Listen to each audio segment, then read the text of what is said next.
La pequeña Roque, Guy de Maupassant.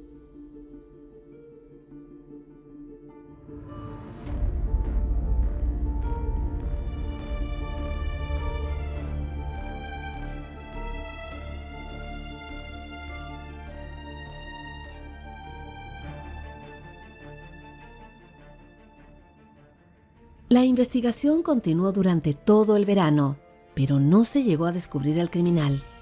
Las personas de quienes se sospechó y que fueron detenidas demostraron fácilmente su inocencia y el juzgado tuvo que renunciar a perseguir al culpable. Sin embargo, aquel asesinato había producido una emoción extraña en todo el pueblo.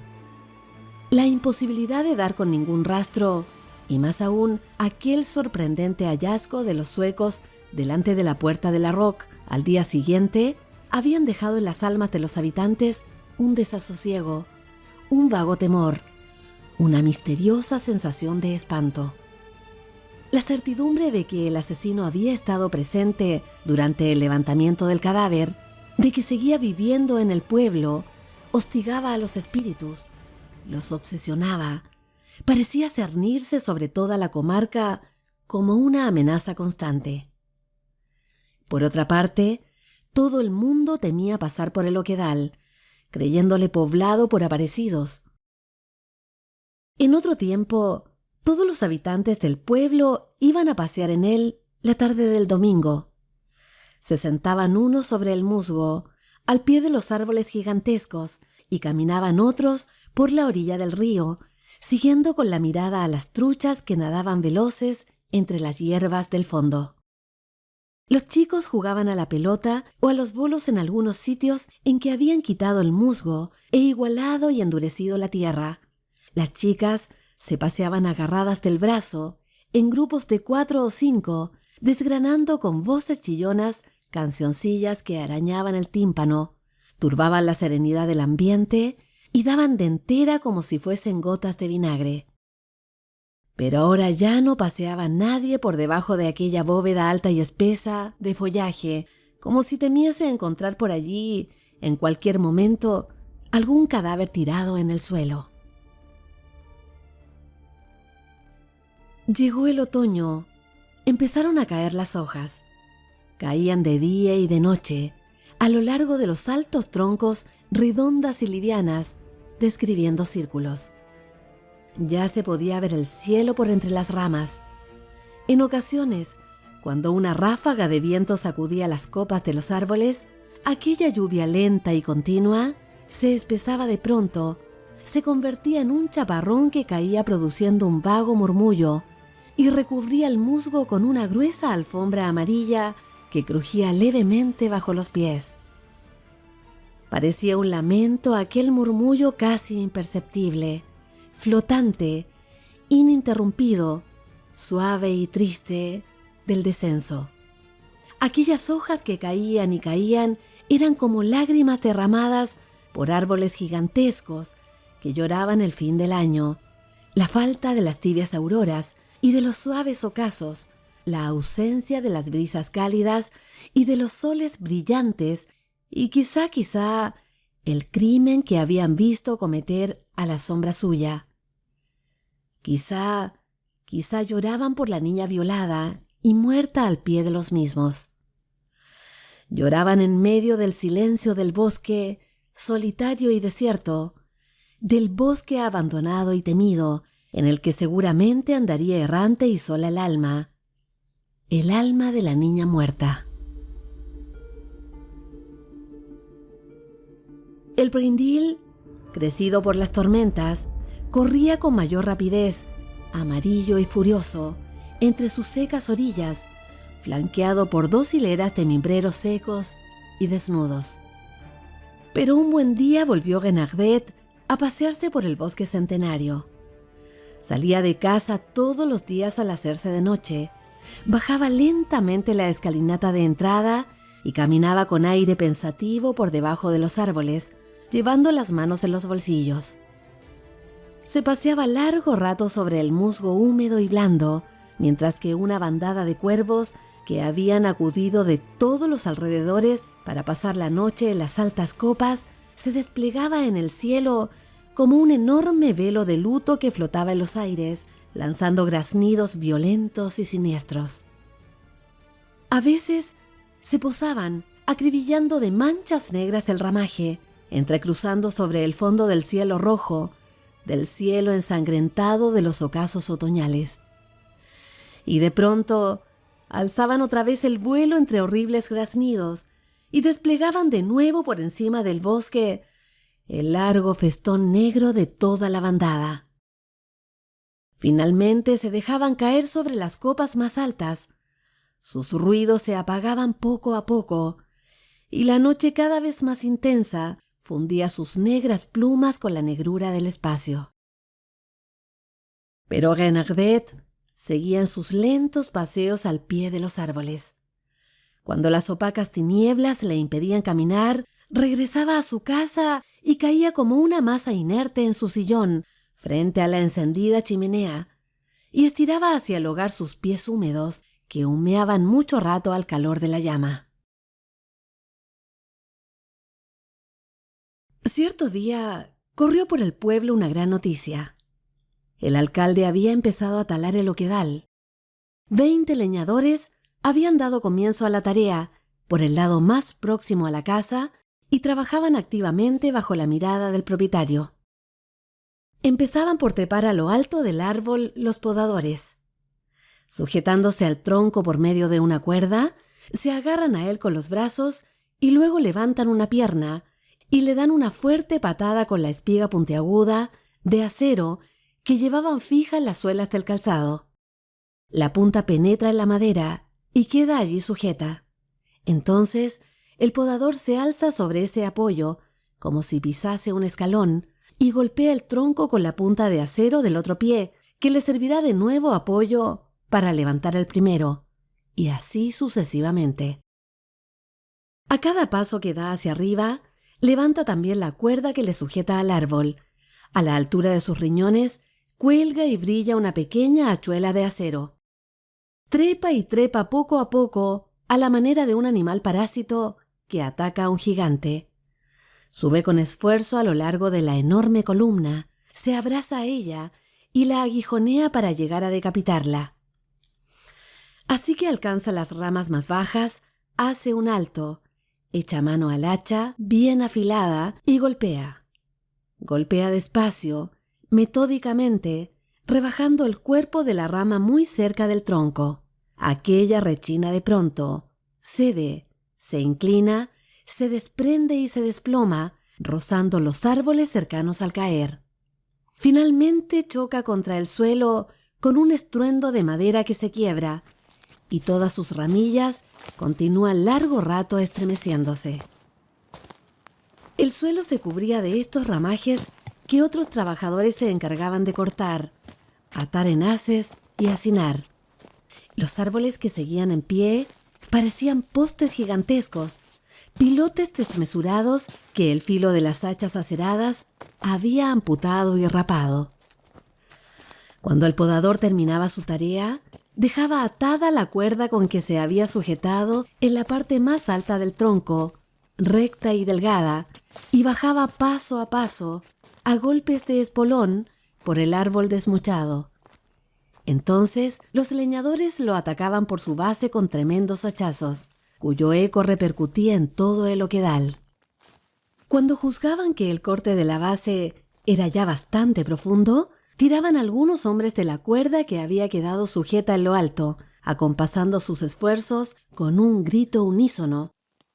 De pronto crujía el mástil gigantesco y se venía abajo con un estrépito sordo y una vibración de cañonazo lejano. El bosque iba achicándose día a día, perdiendo árboles caídos, como pierde un ejército soldados. Renardet no se apartaba de allí. Desde la mañana hasta la noche permanecía en el bosque, sin moverse y con las manos cruzadas a la espalda, viendo la muerte lenta de su oquedal. Cuando un árbol caía, él le ponía el pie encima, como si pisase un cadáver, y luego levantaba su vista hacia el que iba a caer a continuación. Se hubiera dicho que sentía una impaciencia íntima y tranquila, que aguardaba que ocurriese algún suceso al final de aquel destrozo. Se iban entretanto acercando al sitio en que fue descubierto el cadáver de la pequeña Roque. Llegaron a él una tarde, a la hora del crepúsculo. Había ya poca luz, porque el cielo estaba cubierto de nubes, y los leñadores pretendieron suspender el trabajo, dejando para el día siguiente el derribo de un haya enorme. Pero el dueño se opuso a ello y exigió que se procediese en el acto a podar y talar también aquel coloso a cuya sombra se había cometido el crimen. Una vez que el podador lo dejó al desnudo, terminando el arreglo del que iba a ser ajusticiado, y una vez que los leñadores minaron su base, se pusieron 5 hombres a tirar de la cuerda amarrada a la copa. El árbol no cedió, aunque su grueso tronco había sido mellado a hachazos hasta el centro, seguía rígido como si fuese de hierro. Todos los trabajadores tiraban de la cuerda a un tiempo, con una especie de empujón acompasado, doblándose hasta acostarse en el suelo, marcando y regulando sus esfuerzos con un grito que daba poco a poco salida a todo el aire de sus pulmones. En pie junto al gigante, con las hachas en la mano, como 2 verdugos, dispuestos a seguir golpeando, había 2 leñadores. También Renardet, inmóvil y con la mano en la corteza del tronco, esperaba la caída con emoción inquieta y nerviosa. Uno de los leñadores le dijo: «Está usted demasiado cerca, señor alcalde. Puede herirle al caer». Pero Renardet no contestó ni se apartó. Parecía que estuviese preparado para abrazarse al tronco del árbol como un luchador y derribarlo. Se produjo de improviso en el pie de la alta columna de madera un desgarramiento que pareció correrse hasta la cúspide como una sacudida dolorosa. Se dobló un poco, resistiendo todavía, aunque ya a punto de caer. Aquello excitó a los hombres y pusieron en tensión sus brazos en un esfuerzo supremo. De pronto, cuando el árbol se quebraba, se desplomaba, dio Renardet un paso hacia adelante. Se detuvo allí y levantó sus hombros como para recibir el golpe irresistible, el choque mortal que había de aplastarlo contra el suelo. Pero el haya sufrió un ligero desvío y no hizo más que rozarle las espaldas, despidiéndolo boca abajo a 5 metros de distancia. Los obreros corrieron a levantarlo, pero ya él se había alzado, quedando de rodillas, y miraba con ojos extraviados, aturdido, pasándose la mano por la frente, como si despertase de un acceso de locura.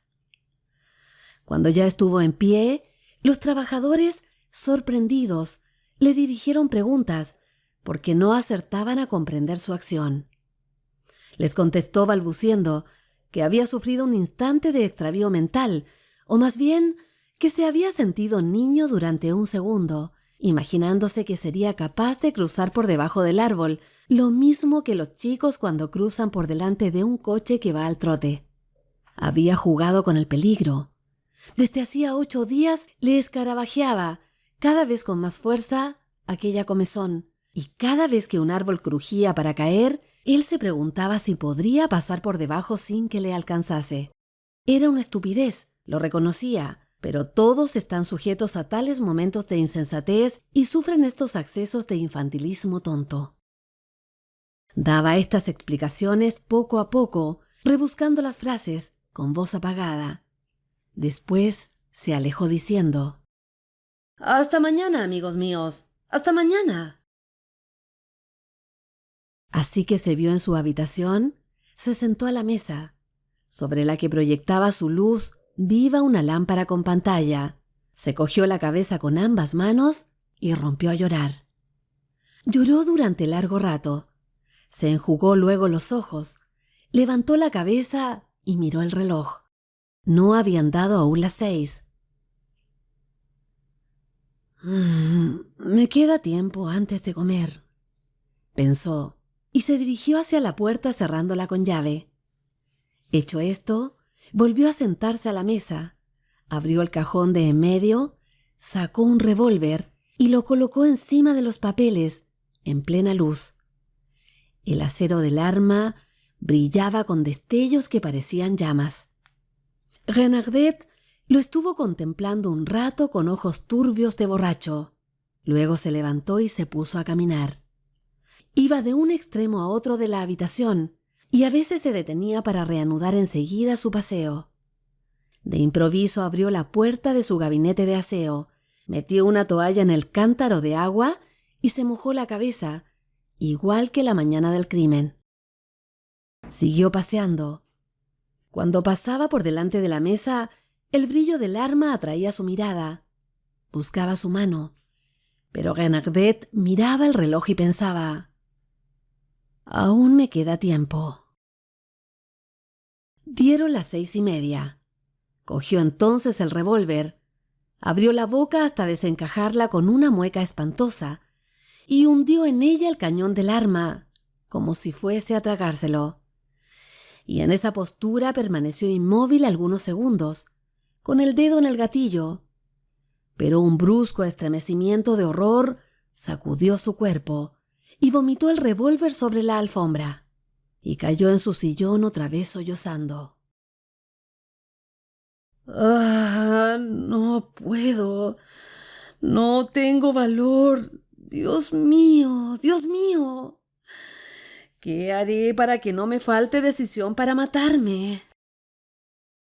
Entonces llamaron a la puerta. Se irguió como un loco. Era un criado que dijo: «El señor tiene la cena preparada».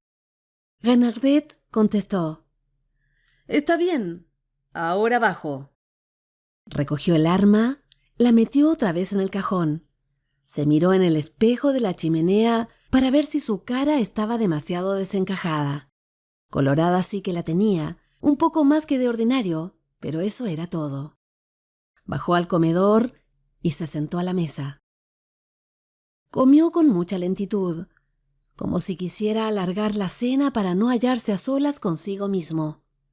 Después, mientras alzaba los manteles, fumó allí mismo varias pipas y por fin volvió a subir a su dormitorio. Así que cerró la puerta, miró debajo de la cama, abrió todos los armarios, exploró por todos los rincones, registró todos los muebles, encendió acto seguido las velas de la chimenea y girando varias veces sobre sí mismo, recorrió con la mirada todo el cuarto, con el rostro crispado por las angustias del terror.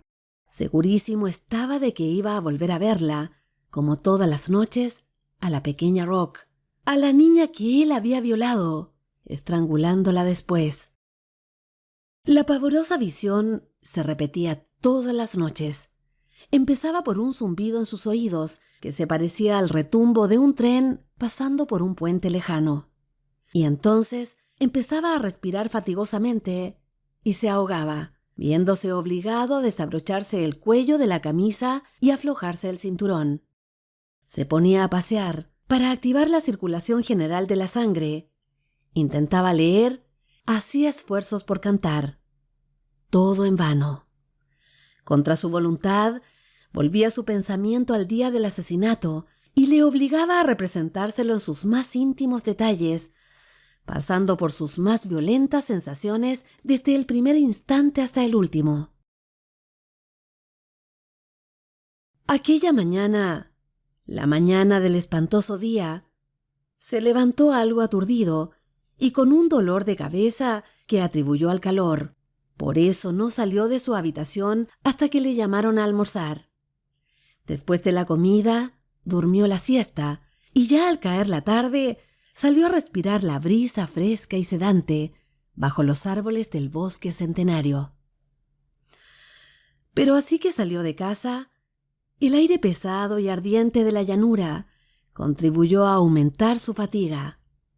El sol, lejos todavía del horizonte, derramaba torrentes de luz encendida sobre la tierra calcinada, seca y sedienta. Ni el más leve soplo de viento movía las hojas. Los animales, los pájaros y hasta las chicharras guardaban silencio. Renardet Llegó hasta los árboles gigantescos y echó a andar sobre el musgo, bajo el inmenso techo de ramas que recogía un poco del frescor de la evaporación del brindil. Pero estaba desasosegado. Sentía en el cuello la presión de una mano desconocida e invisible, y aunque de ordinario no eran muchas las ideas que tenía en la cabeza, en aquel entonces casi no tenía ninguna. Solo un pensamiento confuso le perseguía de 3 meses a aquella parte: el volver a casarse. El vivir solo era para él un sufrimiento moral y físico. Se había acostumbrado en 10 años a sentir cerca de él una mujer, a tenerla delante en todo momento, a su abrazo cotidiano. Tenía una necesidad imperiosa y vaga, de su contacto ininterrumpido, de su caricia disfrutada con regularidad. Desde el fallecimiento de su esposa, Renardet sufría sin que comprendiese claramente el motivo. Sufría por no sentir a todas horas del día en sus piernas el roce de los vestidos de ella, y sobre todo por no poder calmar y gastar sus ardores entre sus brazos. Llevaba apenas 6 meses viudo y ya buscaba con el pensamiento en aquellos alrededores la joven soltera o viuda con la que podría casarse en cuanto se quitase el luto. Tenía un alma casta, pero estaba alojada en el cuerpo fornido de un Hércules, y ya empezaban las imágenes carnales a turbar su sueño y su vigilia. En vano las ahuyentaba. Ellas volvían, y había instantes en que él, sonriéndose de sí mismo, pensaba: soy otro San Antonio. Como aquella mañana se había visto asaltado por algunas de aquellas visiones obsesionantes, le entraron de pronto ganas de bañarse en el brindil, para refrescar su cuerpo y apaciguar el ardor de su sangre. Había un poco más adelante un sitio en el que el río era ancho y profundo. En él se zambullían algunas veces durante el verano los convecinos suyos. Entonces se dirigió hacia allí. Sauces tupidos ocultaban aquel estanque transparente en el que la corriente se remansaba, se adormecía un poco, para luego seguir su marcha. Cuando Renardet se aproximaba a aquel lugar, le pareció oír un ligero ruido, un débil chapoteo que no era el que hace el río en las orillas. Apartó suavemente las ramas y miró. Una jovencita, completamente desnuda, cuyo cuerpo se dibujaba con nitidez a través de las transparencias del agua, chapoteaba con las 2 manos, se movía dentro del río con tímidos movimientos de danza y giraba sobre sí misma con ademanes encantadores. Pasaba ya de niña, pero no llegaba todavía a mujer. Era gordita y desarrollada, conservando sin embargo su aspecto de muchachita precoz, adelantada para sus años, casi ya en sazón. Renardet se quedó inmóvil, como agarrotado por la sorpresa y por la angustia. Una emoción extraña y desgarradora le cortaba el aliento. Y no se movió, y el corazón le palpitaba como si se hubiese convertido en realidad uno de sus sueños sensuales, como si la varita mágica de una hada impura le hubiese puesto delante aquel ser capaz de confundirle, pero demasiado joven. Aquella pequeña Venus campesina que había nacido de los borbollones del arroyuelo, lo mismo que la otra, la grande, había surgido de las olas del mar. De improviso la niña salió del baño, yendo hacia donde él estaba oculto para buscar su ropa y volver a vestirse. A medida que se acercaba con paso indeciso, evitando los guijarros puntiagudos, sentía a Renardet que una fuerza irresistible le empujaba hacia ella, un arrebato bestial que ponía en ebullición su carne, enloquecía su razón y le hacía temblar de pies a cabeza. La niña se detuvo unos momentos en pie, detrás del sauce en que él se ocultaba. Y entonces Renardet perdió por completo la cabeza. Apartó las ramas, se arrojó sobre ella y la cogió entre sus brazos. La niña cayó al suelo, demasiado desconcertada para resistir, demasiado espantada para pedir socorro, y él la poseyó sin comprender lo que hacía. Despertó de su crimen como quien despierta de una pesadilla. La niña rompió a llorar y él le dijo: «Cállate, cállate ya, te daré dinero». Pero ella no le prestaba atención y sollozaba. Renardet volvió a decir: «¡Pero cállate ya! ¡Cállate, cállate!». La niña dio un alarido, retorciéndose entre sus brazos para huir. Renardet comprendió de pronto que estaba perdido y la agarró del cuello para impedir que saliesen de su garganta aquellos gritos desgarradores y espantosos. Pero ella pugnaba por soltarse con la desesperación de un ser que quiere huir de la muerte, y entonces él cerró sus manos de coloso alrededor de aquella frágil garganta henchida de clamores, y de tal manera apretó que la estranguló en pocos momentos, sin propósito de matarla, y solo por hacerla callar. Renardet se irguió entonces, loco de horror. Ante él yacía la niña, ensangrentada y con la cara ennegrecida. Iba él a echar a correr, pero surgió en su cerebro trastornado el instinto oscuro y misterioso que guía a todos los seres en el momento del peligro. Fue a tirar el cuerpo al agua, pero otro impulso lo empujó hacia las prendas de vestir de la niña e hizo con ellas un minúsculo paquete. Lo ató con un cordel que llevaba en el bolsillo y lo escondió en un profundo agujero que hacía el río, debajo de un tronco cuyas raíces bañaban las aguas del Brindil. Se alejó después a grandes pasos, salió a la pradera, dio un gran rodeo para hacerse ver de algunos campesinos que vivían lejos del lugar del crimen y regresó a su casa para cenar a la hora de todos los días, contando en detalle a sus criados el paseo que había dado. A pesar de todo, durmió bien aquella noche. Durmió con un denso sueño de hombre animalizado, como deben dormir en ocasiones los condenados a muerte. No abrió los ojos hasta las primeras luces del alba y esperó despierto, atenazado por el temor de que se descubriese su crimen, hasta la hora en que acostumbraba levantarse. Más tarde se vio obligado a asistir a todas las diligencias. Actuó como un sonámbulo, viendo las cosas como en una alucinación, envueltas en nebulosidades de sueño o de borrachera, con el recelo de lo irreal que conturba el espíritu en las horas de las grandes catástrofes. Pero el grito desgarrador de la madre se le clavó en el corazón. Estuvo a punto de echarse de rodillas a los pies de la vieja, diciéndole a gritos: «Yo he sido. Pero se dominó. Fue, sin embargo, durante la noche a sacar del agua los zuecos de la niña muerta para dejarlos en el umbral de la puerta de la madre. Mientras duró la investigación y tuvo necesidad de despistar a la justicia, se mantuvo sereno, dueño de sí mismo, hábil y sonriente.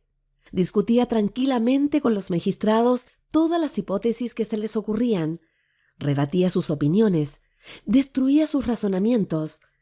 Llegó hasta experimentar un placer punzante y doloroso en desconcertar sus pesquisas, embrollar sus ideas y establecer la inocencia de los que ellos tenían por sospechosos. Pero a partir del día en que se dieron por abandonadas las investigaciones, fue poco a poco creciendo su nerviosismo. Se hizo aún más irritable, aunque conseguía dominar sus iras. Cualquier ruido imprevisto lo sobresaltaba de miedo. Se estremecía por la cosa más insignificante y bastaba a veces que una mosca se posase en su frente para que un temblor sacudiese su cuerpo de los pies a la cabeza. Se apoderó entonces de él una necesidad imperiosa de movimiento que le obligaba a dar caminatas increíbles, que le tuvo en pie noches enteras, paseando de arriba a abajo en su habitación. No era que le aguijoneasen todavía los remordimientos. En su brutal temperamento no había lugar para delicadezas sentimentales, ni para temores de conciencia. Hombre enérgico y violento inclusive, nacido para guerrear, entrar a saco en los pueblos conquistados y degollar en masa a los vencidos, pletórico de los instintos salvajes del cazador y del guerrero, tenía poco la vida humana. Aunque respetaba como medida política a la Iglesia, no creía en Dios ni creía en el diablo, y no esperaba por consiguiente en otra vida ni castigo ni premio por lo que hubiese hecho en esta. Sus creencias se reducían a una confusa filosofía en la que entraban todas las ideas de los enciclopedistas del pasado siglo. La religión era para él una especie de sanción moral de la ley, y lo mismo esta que aquella eran creaciones del hombre destinadas a regular las relaciones sociales. El matar a otro en duelo, en la guerra, en una riña, por casualidad, por venganza, por bravuconería, le habría parecido a Renardet una diversión o un acto de gallardía, y no hubiera dejado en su conciencia más huellas que el tiro de escopeta disparando contra una liebre.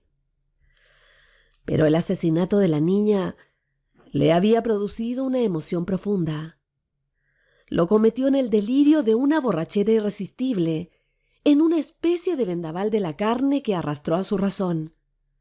Y al mismo tiempo que el horror y el espanto hacia aquella chiquilla sorprendida y asesinada cobardemente por él, guardaba en su corazón, guardaba en su carne, guardaba hasta en sus dedos de asesino una especie de amor bestial hacia ella. Su pensamiento reproducía a cada instante la horrible escena, y aunque él se esforzaba por ahuyentar aquella imagen y la apartaba de sí con terror, con asco, la sentía rondar en su cerebro, dar vueltas a su alrededor, acechando constantemente la ocasión de reaparecer. Entonces tuvo miedo en las noches, miedo a la oscuridad que lo rodeaba. Ignoraba aún el porqué de aquel terror de las tinieblas. Era un sentimiento instintivo, porque las barruntaba preñadas de seres espantables. La claridad del día no es propicia a los miedos. De día se ven los seres y las cosas, y por eso no se tropieza sino con los seres y cosas naturales que pueden mostrarse a la luz del sol.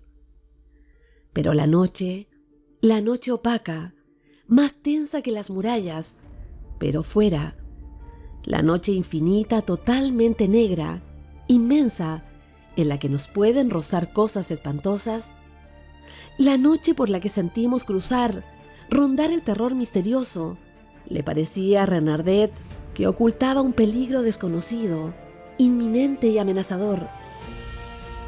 Pero, ¿qué peligro? Pronto iba a saberlo. Una noche en que él estaba en vela, sentado en un sillón, a una hora avanzada, le pareció que alguien movía la cortina de su ventana. Aguardó inquieto, con el corazón palpitante. El cortinaje dejó de moverse, pero de improviso se estremeció otra vez. Él lo creyó así, por lo menos.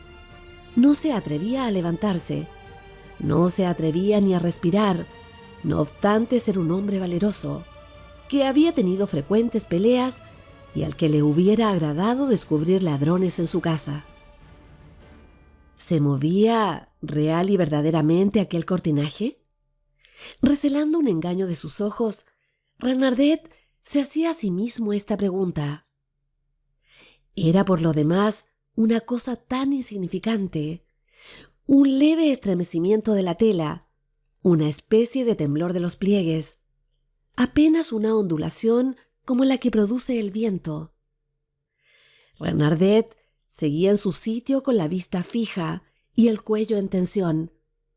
De pronto se levantó, avergonzado de sus miedos, avanzó 4 pasos, agarró el cortinaje con las 2 manos y lo descorrió ampliamente. No vio al pronto más que los cristales negros, negros como superficies de tinta brillante. Detrás de ellos se extendía la noche, la gran noche impenetrable, hasta el invisible horizonte. Se quedó en pie frente a aquella sombra ilimitada. De improviso distinguió una luz que se movía y que parecía lejana. Pegó su cara al cristal, pensando que algún pescador furtivo de cangrejos operaba en Brindil, porque era ya pasada la medianoche, y aquella luz se movía siguiendo la margen del río, por debajo de los árboles del oquedal. Como no veía bien, hizo Regnardet catalejo con sus 2 manos. Bruscamente aquella luz se convirtió en resplandor y distinguió, tendido en el musgo, el cuerpo desnudo y sangrante de la pequeña Roc. Retrocedió crispado de espanto y cayó de espaldas. Permaneció en el suelo unos minutos con el alma angustiada, pero luego se sentó y se puso a reflexionar. Había sufrido una alucinación y nada más. Una alucinación que arrancaba del hecho de que un merodeador nocturno caminaba con su fanal encendido por la orilla del agua. Nada de extraordinario había en que el recuerdo de su crimen le trajese a veces la imagen de la muerta. Se levantó, bebió un vaso de agua y volvió a sentarse. ¿Qué voy a hacer yo si esto se repite? Se repetiría, lo barruntaba, tenía la certeza. La ventana atraía otra vez su mirada. Lo llamaba, tiraba de él. Dio vuelta a la silla para no verla. Cogió un libro y procuró leer, pero no tardó en parecerle que algo se movía a sus espaldas e hizo girar bruscamente el sillón sobre una pata. El cortinaje volvía a moverse. Esta vez sí se había movido. Ya no podía dudarlo. Se abalanzó hacia él y le dio tan brutal manotón que lo echó abajo con su sostén. Pegó luego ansiosamente su cara al cristal. Pero no vio nada. Todo era oscuridad en el exterior. Respiró con la satisfacción de un hombre al que acaban de salvar la vida. Volvió a sentarse, pero casi enseguida se apoderó de él otra vez el ansia de mirar por la ventana.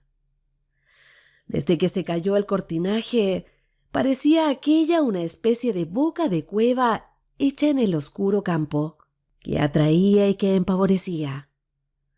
Para no caer en aquella tentación peligrosa, Regnardet se desnudó, apagó las luces, se metió en la cama y cerró los ojos.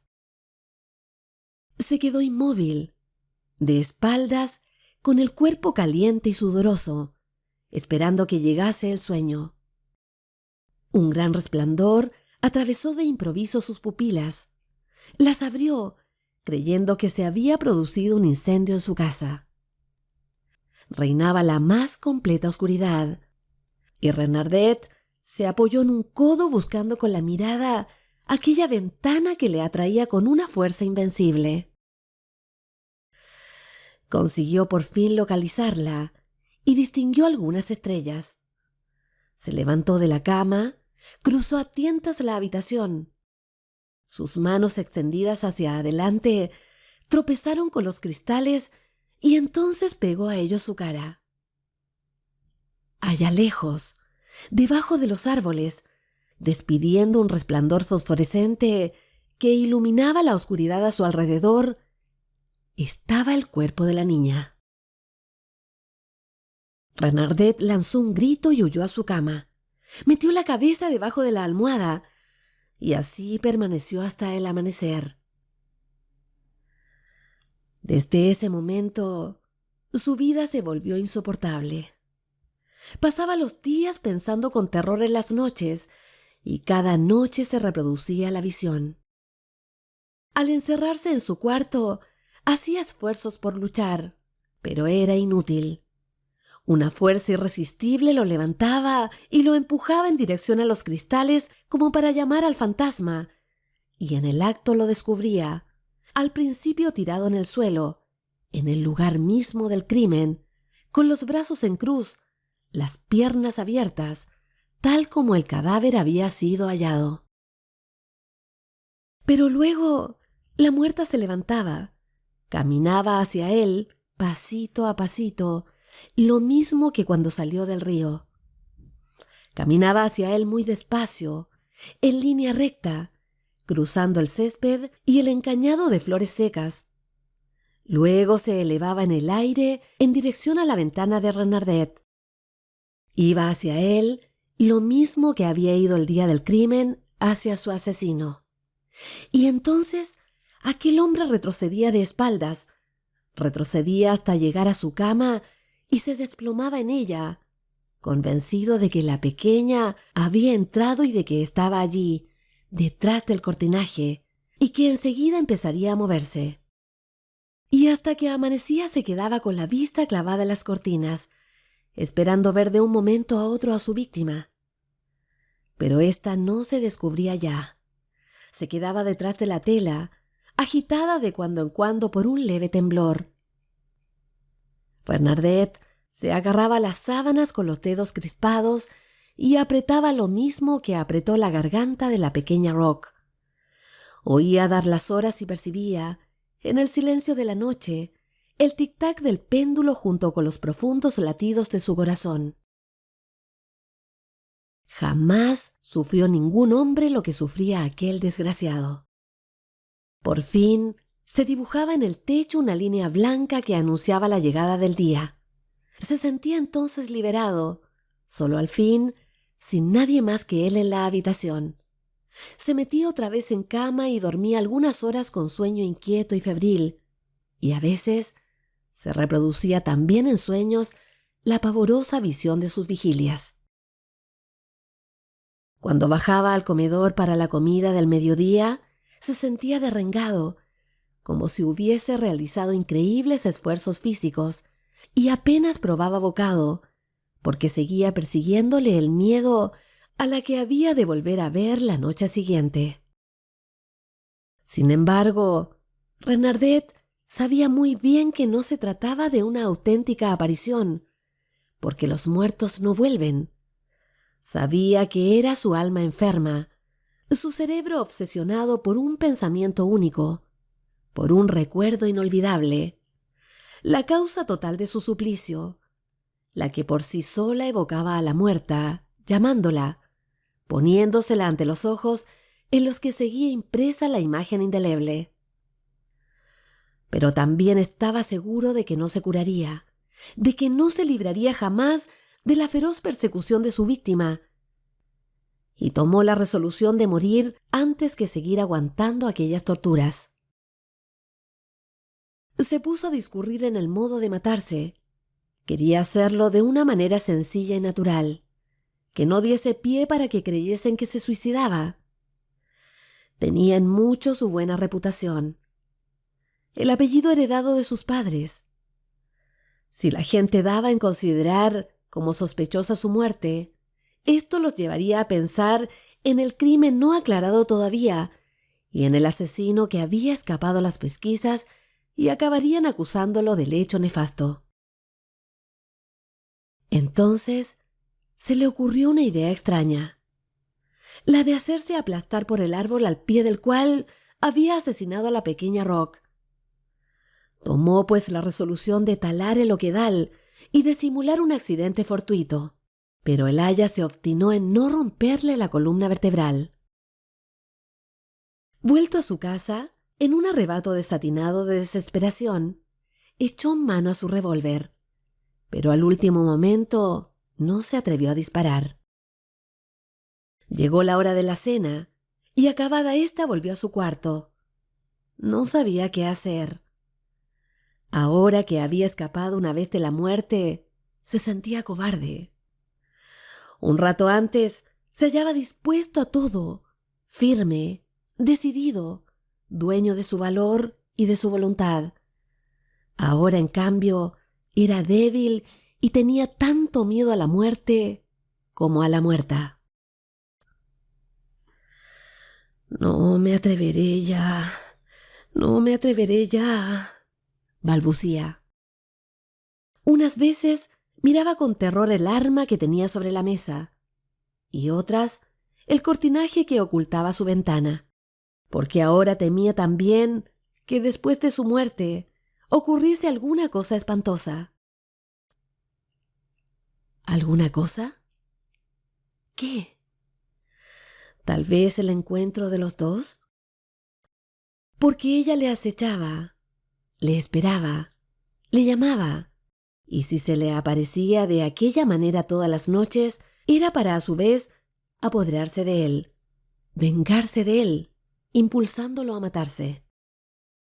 Rompió a llorar como un niño, repitiendo: «No me atreveré ya, no me atreveré ya». Y cayó de rodillas y balbuceó: «Dios mío, Dios mío», pero sin creer en Dios. Ya no se atrevería, en efecto, a mirar hacia la ventana, en donde sabía que estaba agazapada la aparición, ni hacia su mesa, en la que brillaba el revólver. Cuando se puso en pie, dijo en voz alta: «No es posible seguir así. Hay que acabar de una vez». Al resonar su voz en la habitación silenciosa, corrió un escalofrío de miedo por todo su cuerpo, pero como no se decidía a tomar una resolución y estaba seguro de que su mano se negaría a oprimir el gatillo del arma, volvió a taparse la cabeza con las mantas de su cama y se puso a pensar. Tenía que discurrir algo que le obligase a morir. Tenía que inventar alguna trampa contra sí mismo que no le dejase ya lugar a titubeos, ni a demoras, ni a posibles arrepentimientos. Sentía envidia de los condenados que son conducidos al cadalso entre soldados. Si él pudiese pedir a alguna persona que le metiese una bala en la cabeza, si él tuviese un amigo seguro que se prestase a matarlo, luego de descubrirle su alma, de confesarle el crimen, sin que él lo divulgase.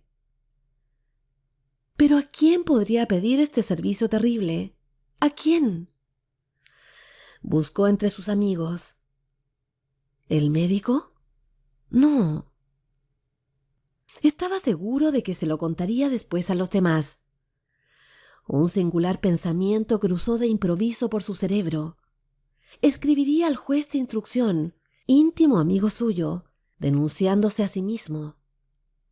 En aquella carta se lo contaría todo. El crimen, las torturas que sufría, su voluntad de morir, sus vacilaciones y el medio de que echaba mano para fortalecer su valor desfalleciente.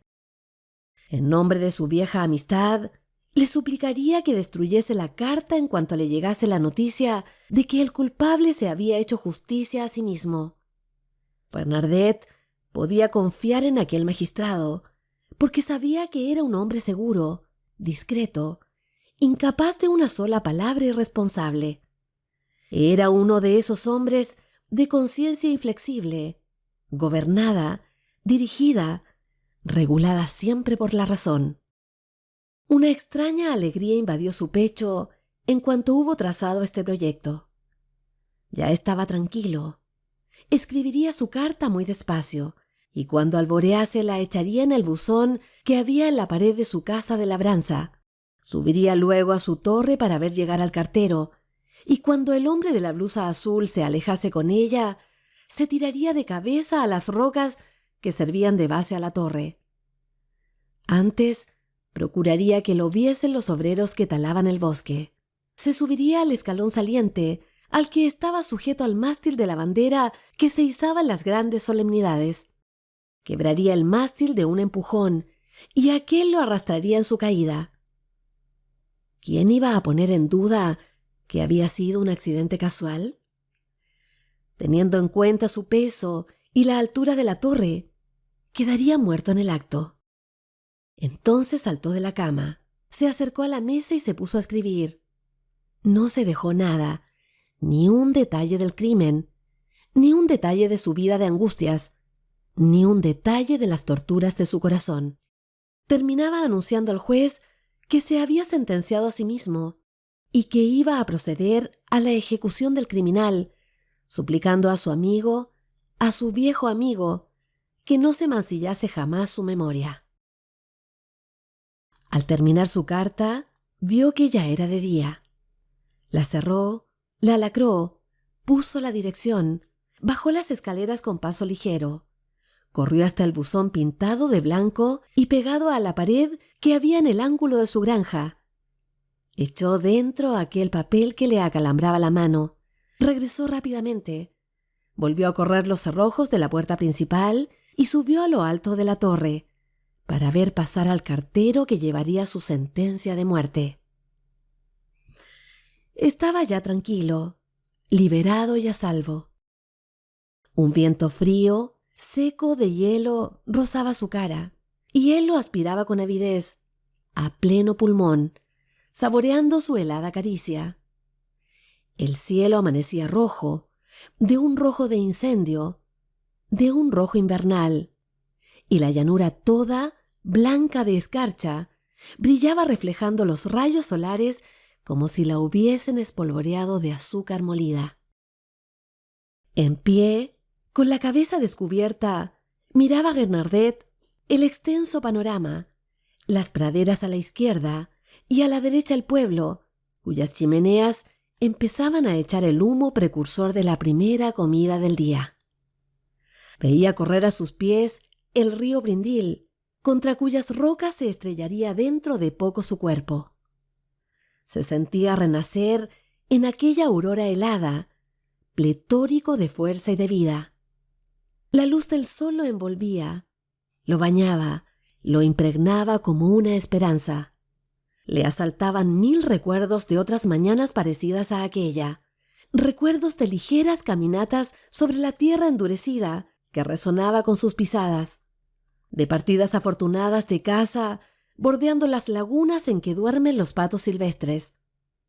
Acudían a su memoria todas las cosas a las que era aficionado, todo lo bueno que tiene la vida, aguijoneándole con nuevos anhelos, despertando todas las apetencias de su organismo activo y vigoroso. ¿E iba a morir? ¿Por qué razón? ¿Iba a suicidarse por miedo a una sombra?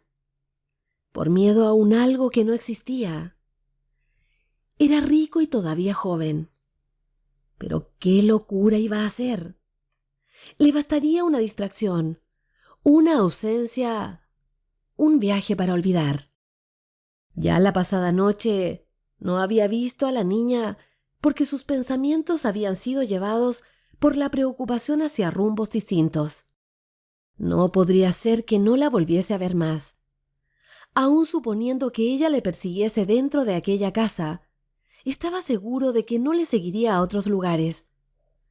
La tierra era muy grande y el porvenir muy largo. ¿Por qué iba a morir? Su mirada recorría las praderas. Distinguió una mancha azul que avanzaba por la senda que bordea el Brindil. Era Médric, que traía el correo dirigido al pueblo y que se llevaría las cartas depositadas en éste. Bernadette sintió un golpe en el corazón, como si se lo atravesasen de parte a parte, y se lanzó hacia abajo por la escalera de caracol para recoger su carta, para reclamársela al cartero. Poco le importaba ahora que le viesen. Corría pisando la hierba cubierta por la espuma de hielo tenue de la noche, y llegó al mismo tiempo que el cartero a la esquina de su casa de labor, en que estaba el buzón de las cartas. El cartero abrió la puertecilla de madera y cogió algunos papeles depositados allí por los habitantes del pueblo. Bernadette le habló así. «Buenos días, Médric. Buenos días, señor alcalde. Escuche, Médric. Tengo necesidad de una carta que he echado yo mismo al buzón. Vengo a pedirle que me la entregue». «Perfectamente, señor alcalde. La tendrá usted». El cartero levantó la vista y quedó estupefacto al ver la cara de Renardet. Tenía las mejillas amoratadas, los ojos turbios, con grandes ojeras, como hundidos en el cráneo, los cabellos revueltos, la barba enmarañada, la corbata suelta. Se veía a las claras que no se había acostado. Y entonces Médric le preguntó: ¿Está usted enfermo, señor alcalde? Cayó Renardet en la cuenta de que su aspecto debía resultar extraño, y esto le hizo perder su aplomo, balbuciendo: no es eso, sino que me he tirado de la cama para venir a pedirle esa carta. Estaba durmiendo, ¿comprende? Una vaga sospecha cruzó por el cerebro del antiguo soldado, que le preguntó: ¿A qué carta se refiere, señor? A esa que va usted a devolverme. Pero ya Médric vacilaba, porque no le parecía natural la actitud del alcalde. Tal vez la carta en cuestión contenía un secreto político. Sabía que Renardet no era republicano y conocía todos los trucos y supercherías a que se recurre en tiempos de elecciones. Le preguntó entonces: ¿A quién va dirigida esta carta, señor? Al juez de instrucción, al señor Putois. Ya sabe usted que el señor Putois es amigo mío. El cartero buscó entre los papeles y encontró el que el alcalde le pedía, y se quedó mirándolo, dándole vueltas entre sus dedos, titubeando entre el temor de cometer una falta grave y el de hacerse un enemigo en la persona del señor alcalde. Renardet, al observar sus titubeos, hizo un movimiento para coger la carta y quitársela de las manos. Bastó este gesto brusco para convencer a Médric de que se trataba de un misterio importante, y esto le decidió a cumplir con su deber, costase lo que costase. Echó el sobre dentro de su valija y la cerró, contestándole: no puedo hacerlo, señor alcalde. Tratándose de una carta dirigida a la justicia, no puedo hacerlo. Una angustia horrible estrujó el corazón de Renardet y balbuceó: Usted me conoce lo suficiente. Puedo incluso comprobar que está escrita de mi puño. Le aseguro que tengo necesidad de ese papel. No puede ser. Sea razonable, Médric. Sabe usted que yo soy incapaz de engañarle, y le aseguro que lo necesito. No puede ser, no puede ser.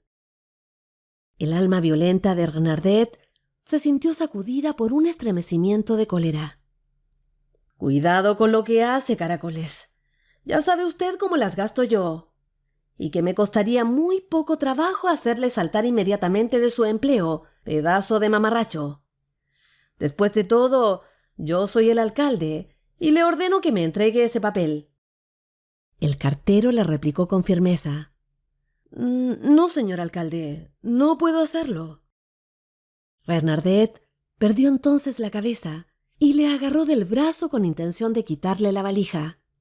Pero el cartero se desembarazó de un tirón y al mismo tiempo que retrocedía, blandió su bastón de acebo, diciendo sentenciosamente y sin perder la calma: Cuidado con ponerme la mano encima, señor alcalde, porque le sacudo.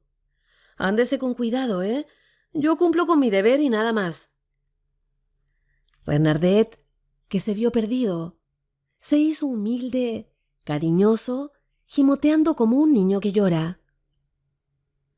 Amigo mío, sea usted razonable. Devuélvame esa carta. Yo se lo agradeceré. Le daré 100 francos, ¿me comprende? 100 francos. El cartero le volvió la espalda y echó a andar. Renardet fue tras él jadeante, balbuceando: Médric, escúcheme. Le daré 1000 francos, ¿me oye? 1000 francos. Pero el otro seguía caminando, sin contestarle. Renardet volvió a decir: Lo haré a usted rico, ¿me oye? Le daré todo lo que me pida. 50.000 francos. 50.000 francos por esa carta. Pero, ¿qué inconveniente tiene usted? ¿Por qué no quiere? Le daré 100.000. Escúcheme, 100.000 francos. ¿Me comprende? 100.000 francos, 100.000 francos. El cartero se volvió hacia él con gesto duro y mirada severa. Basta ya, si no quiere usted que repita al juez todo lo que acaba de decirme. Renardet se detuvo en seco. Se acabó. Ya no quedaba ninguna esperanza. Dio media vuelta y echó a correr hacia su casa, galopando como un animal perseguido. Fue entonces Médric el que hizo alto y contempló estupefacto aquella fuga. Vio entrar al alcalde en su casa y se quedó esperando, como quien está seguro de que va a producirse algún acontecimiento inesperado. En efecto, la alta figura de Renardet apareció en la cúspide de la Torre del Zorro. Corrió alrededor de aquella plataforma como un loco. Después, se agarró al mástil de la bandera y le dio varias sacudidas furiosas sin conseguir quebrarlo. Y de pronto, como un nadador que se tira al agua de cabeza, se precipitó en el vacío con las 2 manos hacia adelante. Médric se lanzó a todo correr para prestarle socorro. Cuando cruzaba el parque vio a los leñadores que se dirigían al trabajo. Los llamó a gritos diciéndoles lo que ocurría. Encontraron al pie del muro un cuerpo ensangrentado, cuya cabeza se había deshecho al chocar contra una roca, rodeada por todas partes por el río Brindille, que allí se ensanchaba. Un largo reguero color de rosa, mezcla de sangre y de sesos, se perdía en sus aguas serenas y transparentes.